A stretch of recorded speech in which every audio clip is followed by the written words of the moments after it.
fire! Enemy fire! Alpha team, engage! All troops, shut out! Return fire! Come in, HQ. The port of Resident Evil 6 for the original Nintendo Switch launched on October 29, 2019, offering console users a game with irregular performance, where the frame rate ranged between 20 and 60 FPS. And while, as of the recording of this video, Capcom has not released any specific performance patch for Switch 2, the game has seen a noticeable improvement with the launch of this new system, thanks to the extra power. Resident Evil 6 appears to use dynamic resolution, but at least on the Switch 2 version, it generally reaches 1080p and smooth 60 frames per second, both in docked and handheld mode, even during scenes with heavy graphical load.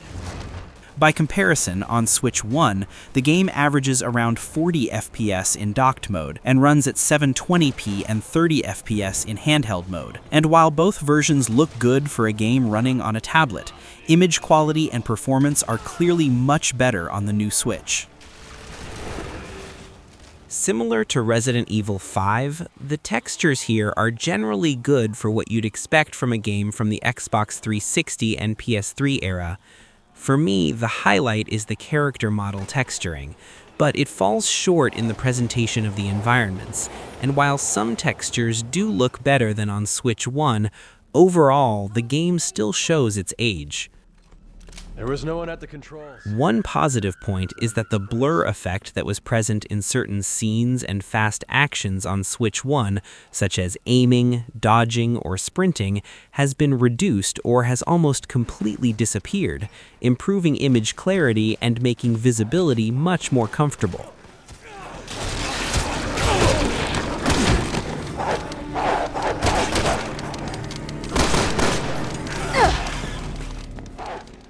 Loading times have been improved on Switch 2, not by a huge margin since this wasn't a major issue on the original console, but the 2 to 3 second reduction between loading screens is still welcome.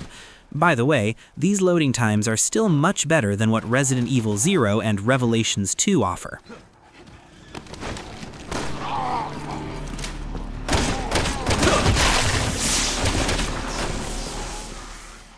This edition includes all the extra content released on other platforms, but for me, the highlight is the addition of the X costumes for story mode. This is something you can only do in this version, since on other platforms, these extra outfits were only available in Mercenaries mode. Some of these costumes include Chris Redfield's samurai outfit or pirate Leon Kennedy, along with, of course, these cool retro skins that bring back the designs from the 32-bit era on PlayStation and Nintendo 64. All other game modes are still present, but the online ones require a paid subscription to access the servers. Aside from that, all campaigns are available from the start. You get multiple language options, extra outfits for story mode, and everything runs at 1080p and 60 frames per second, which you can enjoy comfortably from your couch.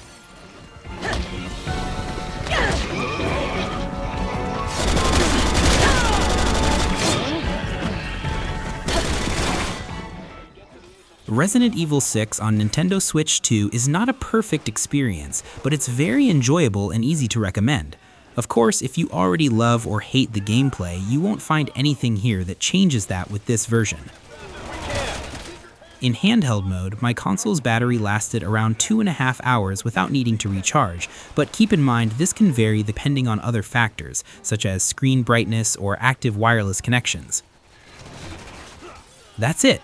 This has been a summary of my experience with Resident Evil 6 on the new Switch 2, and I can definitely recommend it, especially to new users who are jumping into this incredible saga with Switch 2 for the first time. Thanks for watching. Little by little, I'll be sharing how many of these AAA games look and perform on Switch 2, so I invite you to subscribe to the channel and turn on the notification bell. Greetings to everyone, happy holidays, and happy new year. See you in the next video. Bye-bye.